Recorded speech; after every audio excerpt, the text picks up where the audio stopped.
I'm radiating a veritable cloud of Frederic Malle desert gems today, so I thought I would hop on and offer some quick impressions. I was visiting the Armory Art Fair in New York City, which is a huge art fair in the Javits Center where art galleries from around the world, contemporary art galleries, come to show their wares. Now, it's become kind of popular to hate on art fairs, I think because they've become such a mass institution. They're maybe a little overwhelming and a little broad, but I always find it interesting to kind of take a general temperature or gauge of where the art world is at a given moment. Because inevitably, each year I notice striking trends of disparate galleries having very similar styles and themes. In a way, for fragrance, it's like Excellence, where it might be very overwhelming, very industry kind of experience, but you can kind of get a broad overview of what's going on in that world. Anyway, I suppose this will be a little bit unusually personal vloggy type, so I apologize if you don't like that, and you're welcome if you do. I entered the fair in a bit of a rage because I had got caught in a downpour that wasn't supposed to start till a little bit later, but I did bring an umbrella, knowing that rain on and off is kind of the to be expected of the season. But first thing when I arrived is security was telling you, go downstairs to the coat check if you have an umbrella. No umbrellas. And the coat check was $4 to have them hold on to my umbrella. And the art fair is expensive enough as it is. It just seemed unfriendly and a little inhuman. They could buy those little baggies to let you slip your umbrella into, rather than making you leave the line and trudge back downstairs to pay $4 to drop off an umbrella. Anyway, that just seemed a little mean-spirited and lacking hospitality to get started off on the wrong foot. So when I entered the fair, I immediately went looking for a cafe and to grab a beer to try to chill out so I could enjoy the experience. When I stumbled across the Frederic Malle display, I remembered in the past seeing that Frederic Malle would be at the art fair, and the last time I went, I remember seeking it out, and it was behind a VIP guests only area, which seemed a little ridiculous. And you know, again, I suppose this is why people hate art fairs, isn't it? People are kind of dicks there. I saw it in the distance and I asked the man, I'm interested in Frederic Malle, and can I get in there? And he said, no, not unless you're a VIP. But this time they had a big old display in a corner open to the public, and every perfumista's fantasy, it was unmanned. So the entire Frederic Malle range was just sitting there open and free for the spraying. Later, some people came by. I guess they were out to lunch or grabbing something. But this display included the desert gems, which I've been to the Frederic Malle boutique here several times. But I had sort of a bad experience inquiring about the night where the gentleman suggested I smell the cap rather than spray it, rather than waste a spray to try out the smell. That just seemed rude, and I hadn't bothered to ask about the desert gems since. So I'm realizing this is coming off as a very ranty video. I'm a generally easygoing person, but all these past traumas are bubbling up now. Which is funny, I have to say this now. I remember Eugene, our friend Eugene, saying there was a certain fragrance, and I feel like it might have been the moon, that he said every time he wore it, he found he was in like a really aggressive, negative mood. That's fascinating because I am wearing the moon right now. So anyway, I was super excited. This was my chance to get a full wearing of the night for free. So I sprayed some on my arm and on my chest and wore it around the fair. Later, I revisited to try the moon, which I have tried before, to try it again. I sprayed it on arm and on chest, and I sprayed Hope on a card as well, and all three on cards. So I suppose first off the bat, my previous impressions haven't really changed. I think there was an astute commenter who said this as well on my Hope video, that there's something very dry about the Frederic Malle treatment of oud, and I do find that true across the range. There's like this really dryness where it's almost like you want to like something on your tongue, like a dry powder. And this also reads to me a little bit as harshness. People often describe especially the night, as like the most elegant French perfumery take on oud. And while I do find it quite refined, and as I've said in past videos with Frederic Malle, very well calibrated and very like legible, very like all the parts you can read, nothing's murky about it. They're quite brash and harsh in a way, and I think it's really the dryness more than anything else. So overall as a line, I don't think this massively changed my mind, but it was really enjoyable to get to try them out unencumbered. So the night here, obviously everyone kind of knows this, is the most oudy, the most straightforward oud. Really beautiful opening. I remember, on first spray thinking, oh, this one really is good. This one's really fantastic. Interestingly, it got quiet, not super quick, but I would say it's maybe 6 hours later now, and I actually don't smell it on my skin at all. I sprayed on my chest. But I did get wafts after I felt like it had died down. You got kind of nice, pleasant, oudy wafts as I walked around. But not the beast that it's sometimes described to be, or possibly not the beast that it once was. Now, I don't get anything animalic or barnyardy about it, but the person I was with did. So part of it might be just being more acclimated to oud as I am now. That it doesn't seem like a big deal to me, especially compared to something like oudy, which is much more horsey. The night is just all smooth elegance in my mind. And on paper, it still has this really nice oud note still going. What I like about this oud compared to all the others in the line is that it has more of like a smooth roundedness. It feels very polished, but also warm. There's a little warmth, so it's not pure, dry, harsh abrasion. Actually, the card is really smelling beautiful, but a little disappointing that maybe I've gone nose blind to it, but when I smell under my shirt to get my chest where I sprayed or my arm, I smell nothing right now.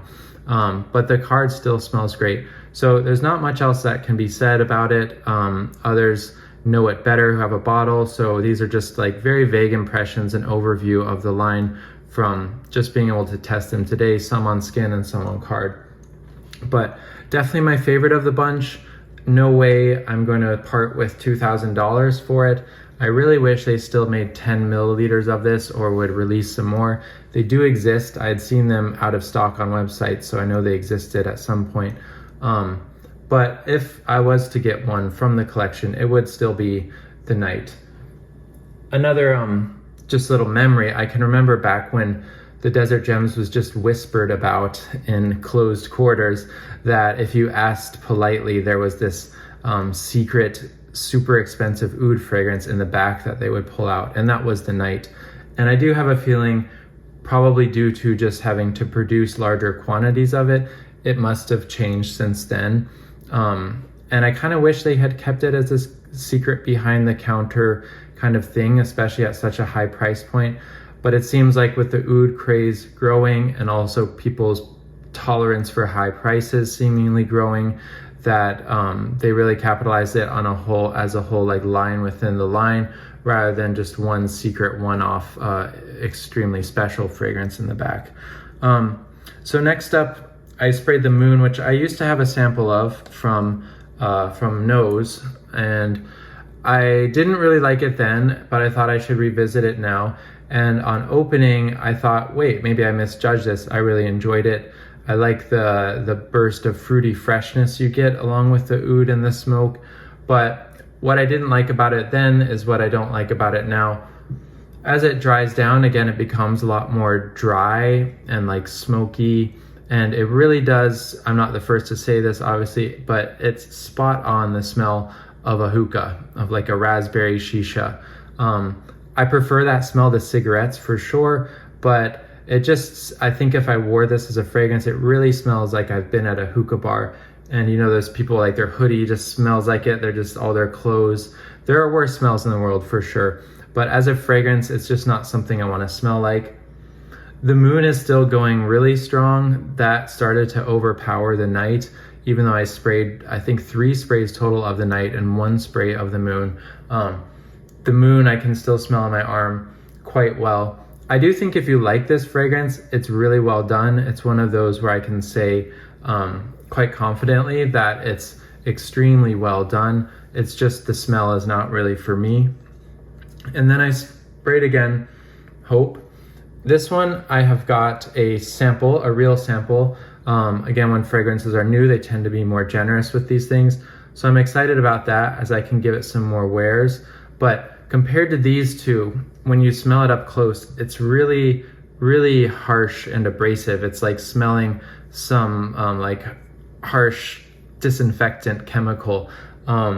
It's really quite gnarly. And I noticed that with the dry down after my last video, a day or two later, what was left are some pretty gnarly industrial nose singeing kind of woody aroma chemicals. I will say though, as an experiment, I tried from my sample vial a very small, like half a spray on my wrist and kind of blotted around. And actually at extremely low concentration, I kind of enjoyed it because it took some of the edge off.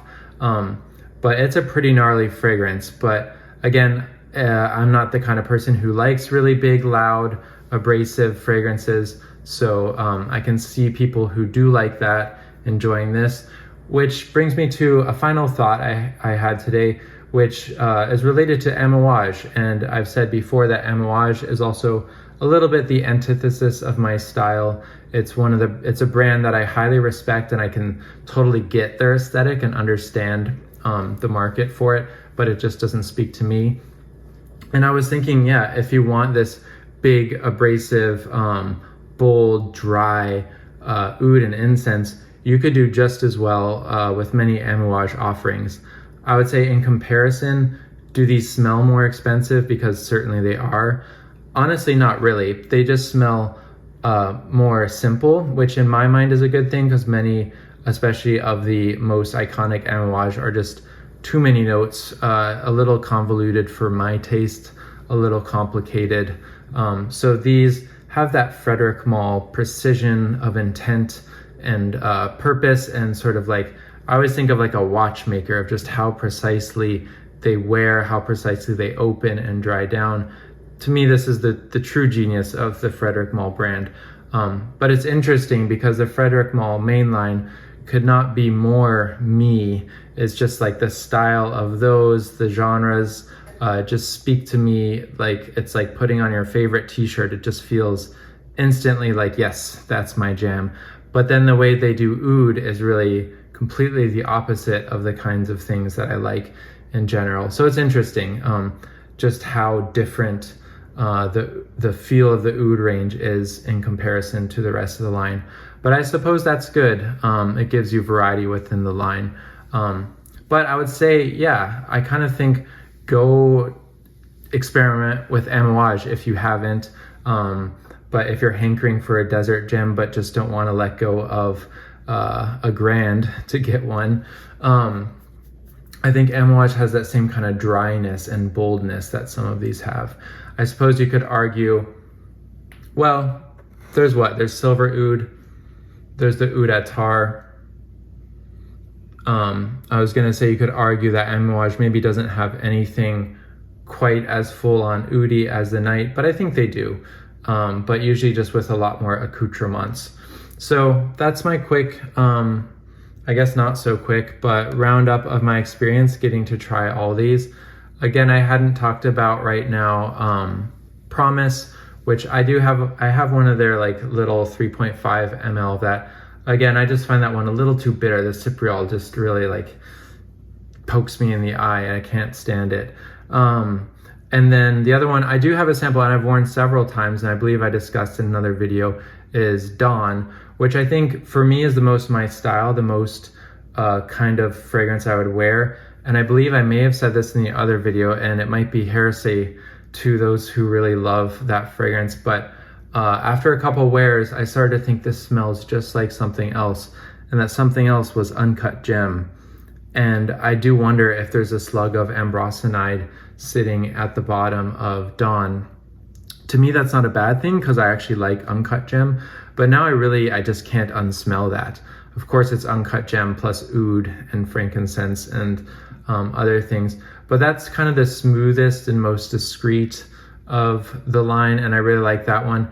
But considering it's at the same price as the Night, I don't think there's any galaxy in which I would purchase that unless they come out with a 10 ml again, because I think a 10 ml would last me still as long as I want. I think I would get sick of it before I ever got through 50 milliliters. Here's the little card they had at the display. I suppose I'll read this. It's kind of funny, actually. L'avant-garde du parfum. I've never heard Frederic Malle brand himself as the avant-garde.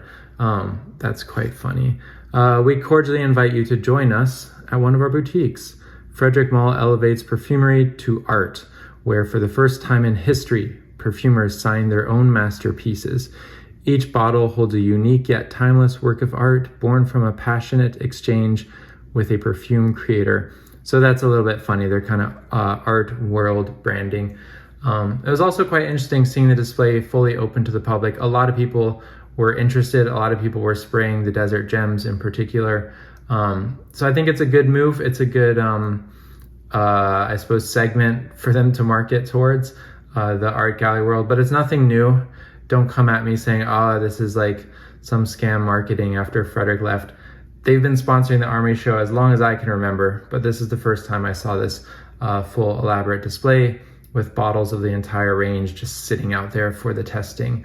And that was quite enjoyable, as was the show. It was okay. And I suppose I'll maybe like insert a few little pics here and there at the end and in the middle of this video of the show today. So that's all for now.